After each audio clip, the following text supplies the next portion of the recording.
नमस्कार. शुभम भवतु सुप्रभात. आजचाच विचार आहे, आपण आशावादी असलं पाहिजे. आपण असं ऐकतोय, वाचतोय, कोणीतरी आपल्याला सांगत असतं की नाही आशावादी असलं पाहिजे, आपण आशावादी असलं पाहिजे. नेमकं काय?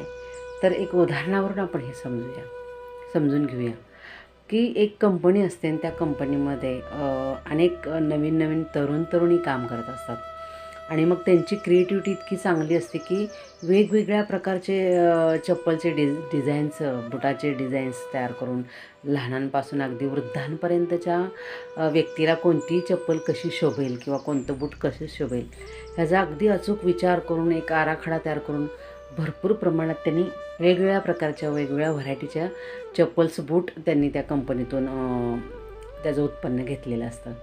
मग कंपनीचे मालक म्हणतात की बाबा एवढं जर आपण उत्पन्न इतकं काढलेलं आहे, आता ते विकायची पण जबाबदारी तुमचीच आहे. मग 2 मुलांना ह्याचं काम सोपवतात की आता आपल्या ह्या कंपनीपासून एक दूर एक गाव आहे, थोडासा सिटीसारखा भाग, गावासारखा भाग आहे.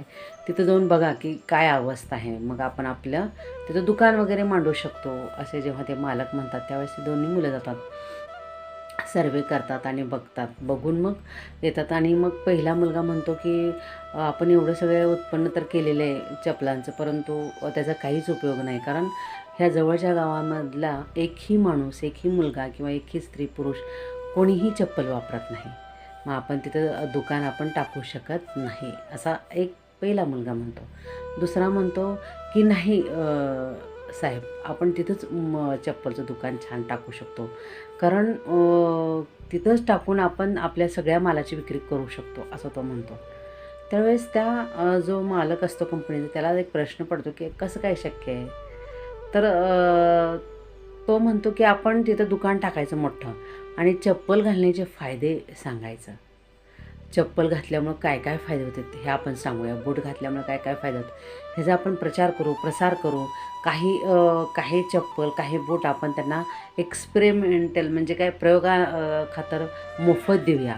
मग मात्र आपल्याकडं इतके म्हणजे तिथं कोणीच न वापरणारे चप्पल ते सगळेजण देतील आणि आपला कंपनीचा माल जो आहे आत्तापर्यंतचा तो सगळा संपेल आणि आपण यशस्वीरित्या त्या ठिकाणी बिझनेस करू शकतो, असं तो म्हणल्यानंतर खरोखर त्या मालकाला सुद्धा त्या मुलाचं कौतुक वाटतं. म्हणजे आशावादी असणं म्हणजे ज्या ठिकाणी एखादी गोष्ट होत नाही अशी वाटते किंवा हे शक्य नाही असं ह्या पॉईंटला जेव्हा येतो त्यावेळेस आपण नेमकं त्या ठिकाणी ही आपण करू शकतो वेगळ्या मार्गाने, वेगळ्या पद्धतीने, हा विश्वास असणं ह्याला आशावादी म्हणतात. धन्यवाद. शुभम भवतु.